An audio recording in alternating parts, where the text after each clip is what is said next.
اور رات کے سناٹے میں خاموشی سے روتا رہا۔ دوسری طرف اس کے خون پسینے کی کمائی پر بننے والے عالیشان مکان کے اندر اس کے دونوں بھائی اور اس کا سگا بیٹا ذیشان ایئر کنڈیشن اور پنکھوں کی ٹھنڈی ہوا میں سکون کے ساتھ سو رہے تھے۔ انہیں اس بوڑھے کی کوئی پرواہ نہیں تھی جو ان کی آسائشوں کے لیے پل کے نیچے مٹی میں لیٹا ہوا تھا۔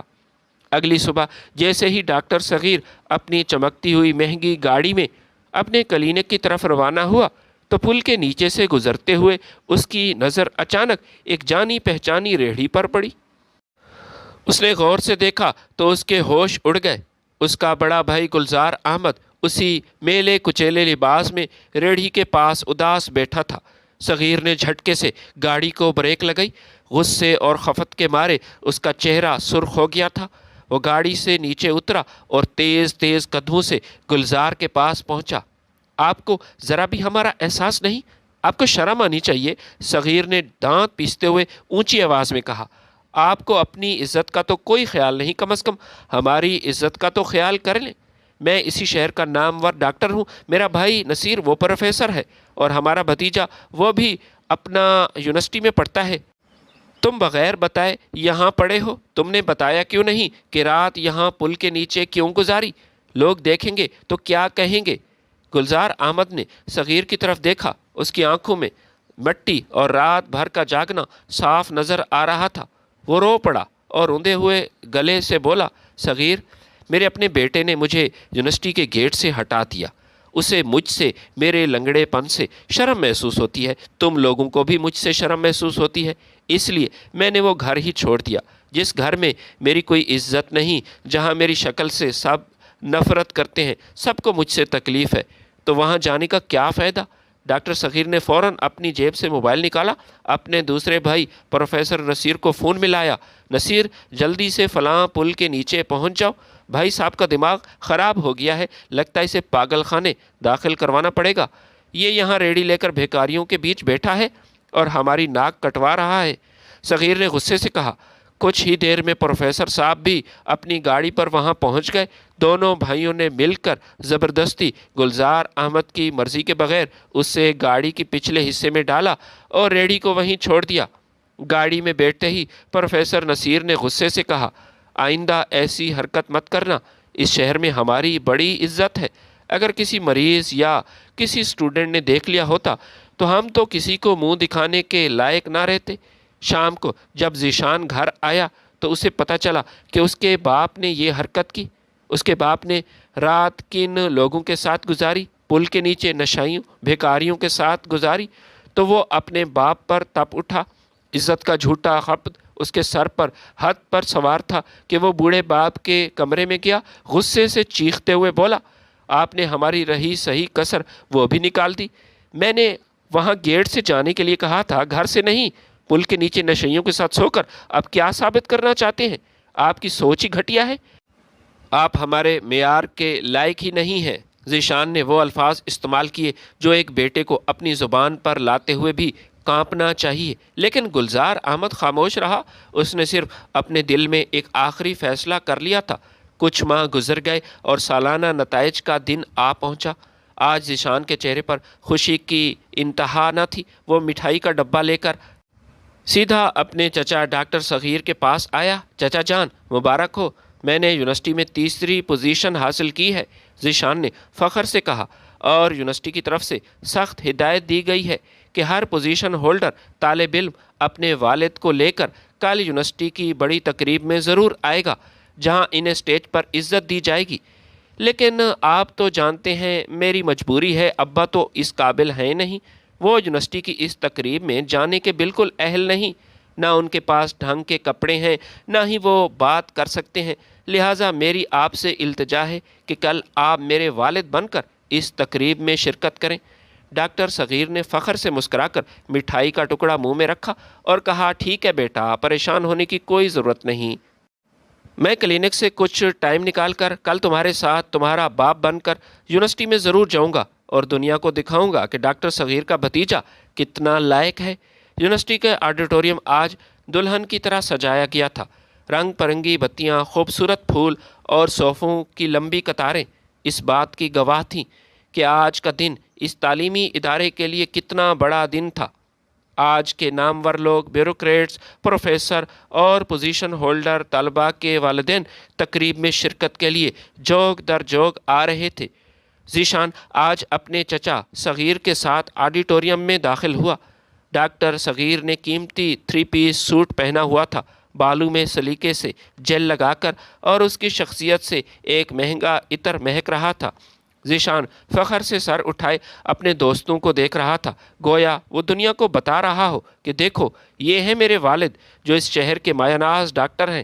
ڈاکٹر صغیر کو بھی اپنی پوزیشن پر بہت بڑا ناز تھا اور وہ پہلی ہی قطار کی طرف بڑھ رہے تھے۔ تقریب کا باقاعدہ آغاز ہوا اور سٹیج کے پردے ہٹائے گئے۔ جیسے ہی سٹیج روشن ہوا، مہمان خصوصی اور یونیورسٹی کے وائس چانسلر کی نشستیں وہ سامنے آ گئیں۔ ذیشان نے جب سٹیج کی طرف دیکھا تو اچانک اس کے قدم وہیں رک گئے۔ اس کے چہرے کا رنگ اڑ گیا اور اس کی آنکھیں پتھرا گئیں۔ اس کے جسم میں ایک سنسنی سی دوڑ گئی اور اسے اپنی آنکھوں پر یقین نہیں آ رہا تھا۔ وائس چانسلر کے دائیں طرف والی سب سے بڑی اور معزز کرسی پر سفید چمکدار اور کلف لگائے ہوئے کرتے شلوار میں ملبوس، کاندھے پر ایک خوبصورت شال ڈالے ایک بزرگ نہایت وقار کے ساتھ بیٹھے تھے۔ اس کے چہرے پر ایک عاجزانہ لیکن پرکشش جلال تھا اور اس کی سفید داڑھی چمک رہی تھی۔ وہ بزرگ کوئی اور نہیں، ذیشان کے والد گلزار احمد تھے۔ ذیشان کے پیروں تلے زمین نکل گئی۔ اسے لگا جیسے وہ کوئی سپنا دیکھ رہا ہو۔ اس نے دل میں سوچا، یہ نہیں ہو سکتا، یہ کیسے ممکن ہے؟ یہ لنگڑا کر چلنے والا باپ یہ یہاں وائس چانسلر کے برابر میں کیا کر رہا ہے؟ خوف اور الجھن کے مارے وہ فوراً آڈیٹوریم سے بھاگا، واش روم میں چلا گیا۔ اس نے واش روم کے نلکے سے ٹھنڈے پانی کے چھینٹے اپنی آنکھوں پر مارے، اپنے چہرے کو جھٹکا دیا کہ شاید اس کا یہ وہم دور ہو جائے۔ لیکن جب وہ واپس آڈیٹوریم میں آیا تو دوبارہ سٹیج کی طرف دیکھا۔ حقیقت میں کوئی تبدیلی نہیں تھی۔ اس کا والد، جسے وہ جاہل، معذور سمجھ کر چھپاتا پھرتا تھا، واقعی سٹیج پر مہمان خصوصی بن کر بیٹھا تھا۔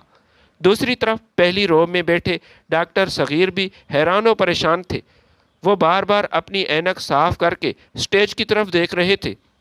ان کے دل میں ایک ہی سوال گردش کر رہا تھا کہ یہ یہاں کیا کر رہا ہے؟ اس لنگڑے پھل فروش کو یہاں کس نے بلایا اور یہ یہاں کیا کرے گا؟ یہ وائس چانسلر کے ساتھ کیوں بیٹھا ہے؟ ان کا سارا غرور جیسے آہستہ آہستہ پگھلنے لگا۔ اسی دوران سٹیج سے اناؤنسر کی آواز گونجی، اب میں سٹیج پر ان خوش نصیب طلباء کو بلاؤں گا جنہوں نے اس سال یونیورسٹی میں ٹاپ کیا ہے۔ سب سے پہلے تیسری پوزیشن حاصل کرنے والے طالب علم ذیشان گلزار سٹیج پر آئیں اور اپنا اعزاز حاصل کریں۔ تالیاں بجیں، لیکن ذیشان کے پاؤں جیسے منو وزنی ہو چکے تھے۔ وہ لرزتے قدموں سے سٹیج کی طرف بڑھا۔ جب وہ سٹیج پر پہنچا تو اس نے اپنے باپ کی طرف دیکھنے کی ہمت نہ کی۔ اس کا سر آج شرمندگی اور خوف سے جھکا ہوا تھا۔ وائس چانسلر نے اسے سرٹیفکیٹ دیا، لیکن ذیشان کی نظریں اپنے باپ کے چہرے پر جمی شفقت اور دکھ کے امتزاج کو محسوس کر رہی تھی۔ اس کے بعد دوسری پوزیشن حاصل کرنے والا طالب علم اس کو بلایا گیا اور پھر وہ لمحہ آیا جس کا سب کو انتظار تھا۔ اناؤنسر نے پورے جوش کے ساتھ کہا، اور اب اس سال کے ریکارڈ توڑ پوزیشن ہولڈر، اردو ادب کے شعبے میں یونیورسٹی کی تاریخ کا بہترین تھیسس لکھنے والا اور گولڈ میڈل کا حقدار سفیان احمد، وہ سٹیج پر آئیں۔ پورا ہال تالیوں اور نعروں سے گونج اٹھا۔ سفیان نہایت عاجزی سے سٹیج پر آیا۔ وائس چانسلر نے اسے گلے میں چمکتا ہوا گولڈ میڈل پہنایا۔ گولڈ میڈل لینے کے بعد سفیان نے مائک سنبھالا اور وائس چانسلر سے بات کرنے کی اجازت لی۔ سفیان نے گہرا سانس لیا اور مائک پر بولنا شروع کیا۔ خواتین و حضرات، آج میں جو کچھ بھی ہوں اور یہ گولڈ میڈل جو میرے گلے میں ہے، یہ میری محنت کا نتیجہ نہیں ہے۔ میں اپنے آپ کو ایک نالائق اسٹوڈنٹ سمجھتا ہوں۔ یہ ایک عظیم ہستی کی بدولت ہے جو آج ہمارے درمیان سٹیج پر موجود ہے۔ آپ سب نے اکثر یونیورسٹی کے مین گیٹ کے باہر ایک بوڑھے پھل فروش کو ریڑھی لگاتے دیکھا ہوگا۔ آپ نے اس کا لنگڑا پن دیکھا ہوگا، اس کے میلے کچیلے کپڑے دیکھے ہوں گے، لیکن آپ میں سے کسی نے بھی اس کے اندر جھانک کر نہیں دیکھا ہوگا کہ وہ کتنے قابل، کتنے ذہین اور علم کا کتنا بڑا سمندر ہے۔ یہ سن کر تمام طالب علم حیران تھے۔ یہ برصغیر کے 20 سے زائد بڑے شعراء اور ادیبوں کی زندگی اور ان کے کلام پر وہ دسترس رکھتے ہیں جو شاید اس ملک کے بڑے بڑے پروفیسروں کو بھی حاصل نہیں۔ میں میر تقی میر پر تھیسس جو میں نے لکھا، جس کی وجہ سے مجھے یہ گولڈ میڈل ملا، نہ صرف چچا گلزار کی مہون منت ہے بلکہ اس کا سہرا صرف اور صرف انہی کو جاتا ہے۔ سفیان کے یہ الفاظ سن کر پورے آڈیٹوریم میں ایک سناٹا چھا گیا۔ جیسے ذیشان اور اس کا چچا حیران تھے، باقی لوگ بھی کافی حیران تھے۔ یونیورسٹی کے وائس چانسلر اور پروفیسر نے کھڑے ہو کر گلزار احمد کو داد دی۔ پورا حال کھڑے ہو کر تالیاں بجانے لگا۔ سفیان نے مائک چھوڑا، وہ گلزار احمد کی طرف مڑا، اپنے گلے سے وہ چمکتا ہوا گولڈ میڈل اتارا، نہایت احترام سے جھک کر وہ میڈل گلزار احمد کے گلے میں ڈالا۔ حال ایک بار پھر تالیوں سے گونج اٹھا۔ وائس چانسلر نے گلزار احمد سے گزارش کی کہ وہ بھی اپنے خیالات کا اظہار کریں۔ گلزار احمد لاٹھی کا سہارا لیتا ہوا لنگڑاتا ہوا مائک کی طرف بڑھا۔ اس کے حلیے پر آج کوئی نہیں ہنس رہا تھا بلکہ سب احترام سے کھڑے تھے۔ گلزار احمد نے مائک پر بولنا شروع کیا۔ اس کی آواز میں وہ سحر اور فصاحت تھی جس نے ذیشان اور اس کے چچا صغیر کے رونگٹے کھڑے کر دیے۔ وہ جس کو نااہل اور ان پڑھ سمجھتے تھے وہ علم و ادب کا شہنشاہ نکلا۔ گلزار نے کہا، مجھے اردو ادب سے عشق تھا، میں اردو ادب میں پی ایچ ڈی کرنا چاہتا تھا، لیکن جوانی میں ہی والد کے انتقال کے بعد میں نے اپنے خوابوں کا گلا گھونٹ دیا، اپنی تعلیم کو خیر بات کہہ دیا اور مستری کا کام شروع کیا تاکہ اپنے چھوٹے بھائیوں کو پڑھا سکوں۔ میں نے اپنا خون پسینہ ایک کر کے محنت کر کے انہیں پڑھایا۔ آج میری اسی قربانی کی بدولت آج میرا ایک بھائی شہر کا بڑا ڈاکٹر ہے اور دوسرا بھائی کالج میں پروفیسر ہے۔ میرا اپنا بیٹا بھی اسی یونیورسٹی میں اعلیٰ تعلیم حاصل کر رہا ہے، لیکن افسوس کہ وہ سب مجھ سے نفرت کرتے ہیں، مجھے اپنے معیار سے گرا ہوا سمجھتے ہیں۔ میری ریڑھی اور میرے لنگڑے پن سے انہیں شرم محسوس ہوتی ہے۔ میرے بیٹے نے تو مجھ سے میری شناخت بھی چھین لی تھی کہ میں کسی کو نہ بتاؤں کہ میں اس کا باپ ہوں۔ گلزار کی آنکھوں سے آنسو بہنے لگے، لیکن اس نے اپنی آواز کو سنبھال لیا اور سفیان کی طرف دیکھ کر بولا، لیکن یہ سفیان مجھے میرے سگے بیٹے سے بھی بڑھ کر ہے، کیونکہ اس نے مجھے عزت دی۔ میرے میلے کچیلے اور ریڑھی کے پیچھے چھپے علم کو اس نے پہچان لیا۔ اس نے میری عزت کی، میرا ادب کیا۔ جب گلزار احمد نے یہ انکشاف کیا تو آڈیٹوریم میں موجود ہر شخص کی نظریں نیچے بیٹھے ڈاکٹر صغیر اور سٹیج پر کھڑے ذیشان کی طرف اٹھ گئی تھیں۔ ذیشان اور اس کا چچا شرمندگی کے اس مقام پر تھے جہاں زمین پھٹ جائے اور اس میں وہ سما جائے۔ ان کے سر شرم سے جھکے ہوئے تھے اور ان کا جھوٹا غرور خاک میں مل چکا تھا۔ تقریب ختم ہوئی۔ ذیشان روتا ہوا ہچکیاں لیتا ہوا سٹیج کے پیچھے گلزار احمد کے پاس پہنچا۔ اس نے اپنے باپ کے پاؤں پکڑنے کی کوشش کی اور بولا کہ ابا جان مجھے معاف کر دیں، مجھ سے بہت بڑی غلطی ہوئی، میں اندھا تھا اور آپ کی حقیقت کو نہیں پہچانتا تھا۔ گلزار احمد نے آہستہ سے اپنے پاؤں پیچھے کھینچ لیے۔ اس کی آنکھوں میں اب کوئی غصہ نہیں تھا، صرف ایک گہرا سکون تھا۔ اس نے ذیشان کی طرف دیکھا اور انتہائی سرد لیکن حتمی لہجے میں کہا، بس بیٹا ذیشان، بہت ہو گیا، اب بہت دیر ہو چکی ہے۔ اب میں تمہارا وہ لنگڑا اور جاہل باپ نہیں رہا، مجھے اپنا بیٹا مل چکا ہے جس نے مجھے عزت دی ہے۔ اب میں اپنے بیٹے سفیان کے ساتھ رہوں گا جس نے مجھے اس وقت عزت دی جب تم لوگوں نے مجھے ٹھکرایا اور ایک رات گھر میں نہ ہونے کے باوجود میرا کوئی خیال نہ رکھا۔ بشرطیکہ زندگی نے مہلت دی، میں دوبارہ تم لوگوں کے گھر نہیں جاؤں گا۔ گلزار احمد نے سفیان کا ہاتھ تھاما اور لنگڑاتا ہوا آڈیٹوریم سے باہر نکل گیا، جبکہ ذیشان وہیں فرش پر بیٹھ کر روتا رہا۔ یونیورسٹی کی اس تاریخی تقریب کو گزرے کئی دن گزر چکے تھے، لیکن اس دن کی گونج اب بھی ذیشان اور اس کے چچاؤں کے کانوں میں سنائی دے رہی تھی۔ وہ عالیشان گھر جو کبھی غرور اور تکبر کا مرکز تھا، اب ذیشان کے لیے ایک قید خانہ بن چکا تھا۔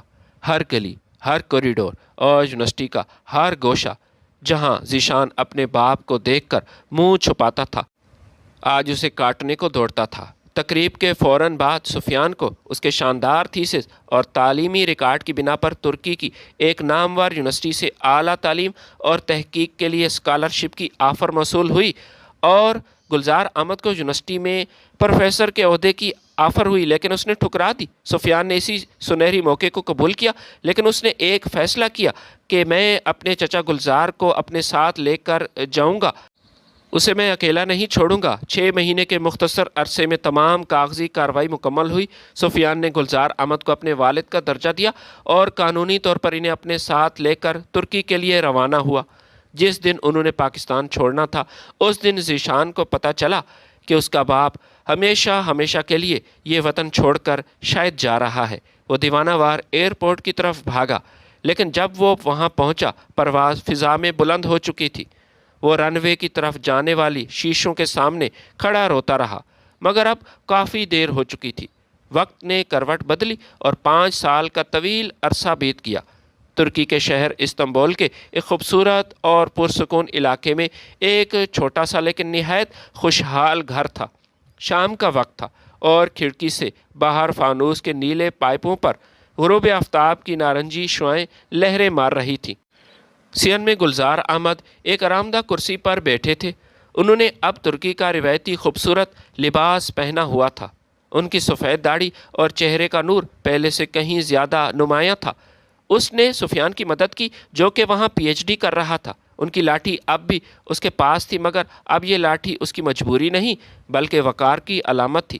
گھر کے اندر سے ہنسنے کی آوازیں آ رہی تھیں۔ سفیان نے ترکی میں ایک نہایت سلجھی ہوئی اور نیک سیرت لڑکی سے شادی کی، جس نے گلزار احمد کو اپنے سگے باپ سے بڑھ کر عزت اور محبت دی۔ سفیان کا ایک 2 سال کا بیٹا تھا جو لڑکھڑاتے قدموں سے چلتا ہوا صحن میں آیا اور گلزار احمد کے گھٹنوں سے لگ گیا۔ گلزار احمد نے ہنس کر اپنے پوتے کو گود میں اٹھایا اور اس کے ماتھے کو چوم لیا۔ اسی دوران سفیان ہاتھ میں چائے کی کیتلی اور کپ لے کر باہر آیا۔ اس نے مسکرا کر چائے کی پیالی گلزار کے سامنے رکھی اور بولا کہ بابا، آج یونیورسٹی میں آپ کے لکھے ہوئے مکالمے کو بہت سراہا گیا۔ وہاں کے پروفیسر کہہ رہے ہیں کہ ہم اردو اور عثمانی تاریخ کے ملاپ پر آپ کی ایک خصوصی لیکچر ارینج کرنا چاہتے ہیں۔ گلزار احمد نے آسمان کی طرف دیکھا، اس کی آنکھوں میں شکرانے کے آنسو تھے۔ سفیان بیٹا، یہ سب اللہ تعالیٰ کا کرم ہے اور تمہاری محبت ہے بیٹا۔ اس ذات نے مجھے مٹی سے اٹھا کر آسمان پر بٹھایا، مجھے اور کیا چاہیے بیٹا۔ یہ ایک مختصر پرسکون اور محبت سے بھرا ہوا خوشحال خاندان تھا، جہاں گلزار احمد کی روح کو وہ سکون ملا تھا جس کی تلاش میں وہ برسوں تڑپتا رہا تھا۔ دوسری طرف اسی پاکستان کے شہر میں مکافات عمل کا پہیہ اپنا کام مکمل کر چکا تھا۔ ڈاکٹر صغیر اور پروفیسر نصیر کی کوٹھی کے باہر اب وہ چمک دھمک بالکل نہیں تھی۔ دونوں بھائیوں کے درمیان جائیداد اور پیسوں کے تنازع پر ایک ایسی جنگ چھڑی کہ ان کا اپنا خاندان بکھر گیا۔ جس ہسپتال اور کالج پر انہیں ناز تھا، وہاں نئے دور کے قوانین اور ان کی اپنی بدعنوانیوں کی وجہ سے ان کی ساکھ بری طرح متاثر ہوئی۔ وہ لوگ جو کبھی بڑے بھائی کی محنت پر عیش کرتے تھے، آج ایک دوسرے کی شکل دیکھنے کے لیے بھی ترستے تھے۔ اور ذیشان کی حالت سب سے زیادہ عبرت ناک تھی۔ اس نے یونیورسٹی سے ڈگری تو حاصل کر لی تھی، لیکن وہ تعلیم اس کے کسی کام نہ آ سکی۔ وہ جہاں بھی جاب کے لیے جاتا، اسے اپنے کیے کا پچھتاوا اندر ہی اندر کھوکھلا کر دیتا تھا۔ انٹرویو میں اسے ہمیشہ ناکامی رہی۔ اس کی راتوں کی نیندیں اڑ چکی تھیں۔ وہ اکثر شام کے وقت یونیورسٹی کے اسی مین گیٹ کے سامنے آ کر کھڑا ہو جاتا تھا جہاں کبھی اس کا باپ ریڑھی لگاتا تھا۔ وہ اس جگہ کو دیکھتا اور گھنٹوں روتا تھا۔ آج بھی ذیشان اسی سڑک کے کنارے بیٹھا تھا۔ اس کے ہاتھ میں اس کا پرانا موبائل تھا۔ اس موبائل میں اس کے پاس اپنے سگے چچاؤں کے، اپنے دوستوں کے اور دنیا جہان کے نمبر موجود تھے، لیکن اگر کوئی نمبر نہیں تھا تو اس کے اپنے باپ کا۔ اس کے پاس اپنے باپ کا ترکی کا کوئی رابطہ نمبر نہیں تھا کہ کم از کم فون پر ہی وہ اپنے باپ سے معافی مانگ سکے، لیکن اسے اپنے باپ کی معافی نصیب نہ ہوئی۔ اس نے موبائل کو سینے سے لگایا اور سڑک پر گھٹنوں میں سر دے کر پھوٹ پھوٹ کر رونے لگا۔ ہوا کے سرد جھونکے اس کے آنسوؤں کو خشک کر رہے تھے، لیکن اس کے دل کے اندر لگی پچھتاوے کی آگ وہ بجھنے والی بالکل نہیں تھی۔ اب پچھتاوا ہی اس کا مقدر بن چکا تھا۔ ایک ایسا بیٹا جس نے اپنے سگے اور مخلص خون کو اس کے لباس اور سادگی معذوری کی وجہ سے نہ پہچانا اور اسے ٹھکرا دیا، جبکہ ایک لڑکا جو اس کا اپنا خون نہیں تھا، اس نے بوڑھے گلزار احمد کے اندر چھپے علم اور عظمت کو پہچان لیا تھا، اسے اپنا باپ بنایا اور اسے سر آنکھوں پر بٹھا کر دنیا اور آخرت دونوں کما لی۔ ویڈیو اگر پسند آئی تو لائک اور شیئر ضرور کیجیے گا۔ ملتے ہیں آپ کی خدمت میں نئی ویڈیو کے ساتھ، تب تک کے لیے اجازت دیجیے۔ اللہ حافظ۔